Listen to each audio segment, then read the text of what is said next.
안녕하세요, 연구위원님. 네, 안녕하세요. 최용규입니다. 네, 반갑습니다. 미디어에 대한 개념 어떻게 정리를 해볼 수 있을까요? 방금 제가 저의 이름을 소개했습니다. 저라는 사람의 모습과 저의 음성을 사용했습니다. 또한 최홍규라는 글자도 사용했죠. 미디어는 이렇게 정보를 교환하고 소통하는 수단을 의미합니다. 정보를 효과적으로 공유하고 커뮤니케이션하는 그 매개체인 셈이죠. 저를 소개하는 이 음성 언어, 저의 움직이는 모습인 동영상, 저의 이름인 문자 언어라는 것도 넓게 보면 미디어의 개념 안에서 설명할 수 있습니다. 저를 소개하는 이 동영상 안에 정보를 효과적으로 표현하여 여러분에게 전송하는 커뮤니케이션 수단이 다 들어있으니까요. 이러한 미디어에서는 문자, 그림, 음성, 동영상 등 다양한 포맷의 콘텐츠가 복합적으로 전달되기도 하는데, 다채로운 형태로 정보를 전달하는 미디어라는 의미로 멀티미디어라고 부릅니다. 사람들은 이제 시각뿐만 아니라 청각을 적극적으로 활용하여 미디어를 향유할 수 있게 되죠. 인터넷이라는 네트워크가 미디어 서비스에 적용되기 시작한 시기부터는 보다 적극적인 멀티미디어 시대로 접어듭니다. 아울러 콘텐츠의 전송 기술도 디지털로 빠르게 전환되면서 대량의 정보가 실시간으로 확산되는 현상도 나타납니다. 또 인터넷 네트워크 안에서 콘텐츠와 서비스들을 모아서 공유하는 방식으로 플랫폼 서비스가 시작되기도 했잖아요. 네, 맞습니다. 이를테면 검색을 기반으로 하는 포털, 사람들 간 관계인 소셜 네트워크를 기반으로 하는 소셜미디어, 동영상 공유 서비스, 단문 메시지 공유 서비스까지 다양한 플랫폼 서비스가 등장하게 됩니다. 이전의 방송 미디어 시대에는 콘텐츠에 해당하는 방송 프로그램, 네트워크인 방송 전파 시설, 플랫폼으로 볼 수 있는 방송 채널, 이 모든 서비스들이 하나의 방송국에서 담당하는 인프라나 서비스였습니다. 분업이 이루어지지 않았죠. 인터넷 기술이 발전하게 되면서는 기존 방송사가 홀로 담당했던 서비스가 분업화되는 현상이 가속화됩니다. 더불어 라디오, TV 등의 디바이스를 통해 일방향으로 정보를 전송하는 방식도 PC, 스마트폰, 태블릿 PC 등을 통해 이용자가 직접 개입하는 형태로 진화했는데요. 이렇게 미디어 분야는 정보의 대량 생산과 신속한 교환의 시대를 넘어 정보 생산과 공유의 분업화, 그리고 그로 인한 다양성의 시대를 맞이하고 있습니다. 오늘날에는 미디어 이용자가 스마트폰으로 콘텐츠를 만들어 공유하고 있는데요. 최근 미디어 매체를 통한 과학 크리에이터의 행보만 보더라도 더 이상 TV에 국한되지 않죠. 과학 커뮤니케이션 역시 과학의 대중적인 이해와 과학 문화의 확산을 위해 다양한 인터넷 플랫폼과 연계하고 있습니다.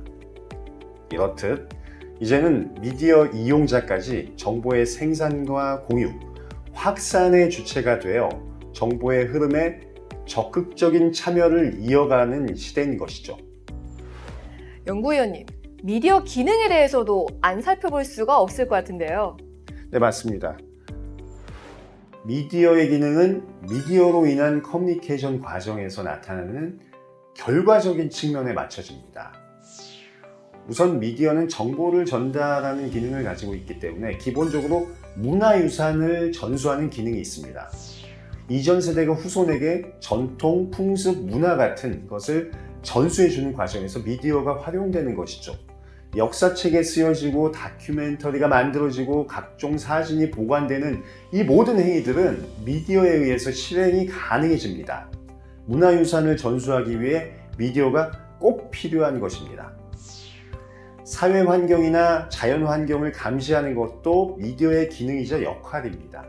국내외적인 이슈를 감시하거나 자연 환경을 감시하는 것, 그리고 이에 더해 사회에서 일어나는 일들을 소상히 밝혀 여론을 조성하고 환기시키는 역할들은 모두 미디어의 감시 기능에서 비롯됩니다.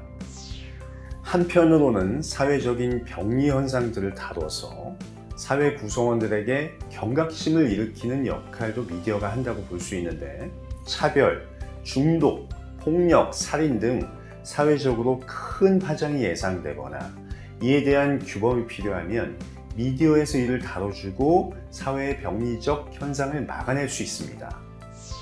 또한 미디어는 오락적인 기능을 하기도 합니다.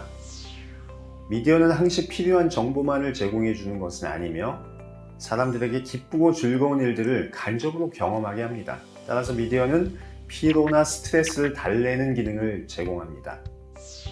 TV나 영화관에서 좋은 방송 프로그램이나 영화를 보는 것, PC와 스마트폰으로 게임을 한다거나 동영상, 웹툰을 즐겨보는 행위들은 모두 미디어 이용자가 오락 기능을 즐기는 행위인 것입니다.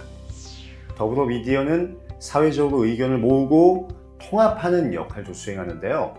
미디어를 통해서 사회 구성원들은 자신의 의견을 투표나 인터뷰 등의 방법으로 확산시킬 수 있습니다.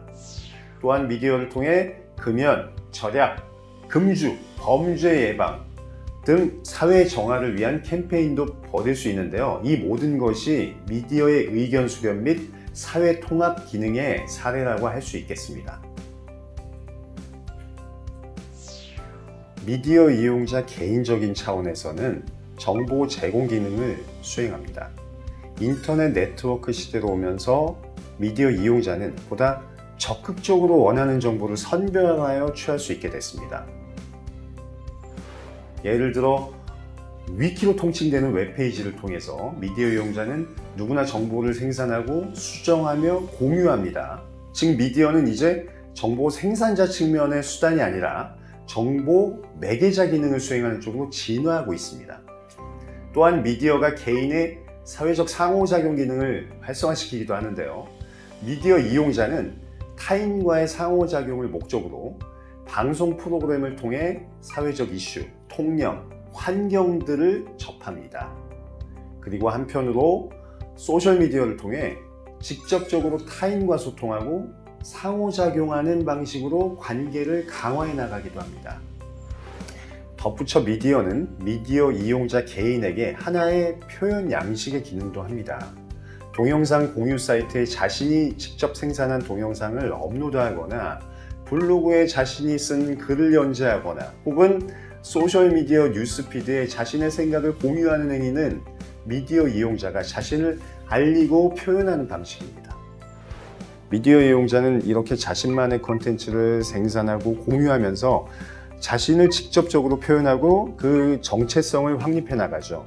즉 미디어가 미디어 이용자 개인의 소유물이며 개인을 표현하는 도구로 자리 잡아가고 있다라는 말씀이신 거죠? 네, 맞습니다. 그런 의미에서 과학기술인 역시 미디어 기능을 활발히 활용해서 끊임없는 과학 커뮤니케이션을 이어가는 노력이 필요한 때임을 염두에 두시기 바랍니다. 네, 설명 감사합니다.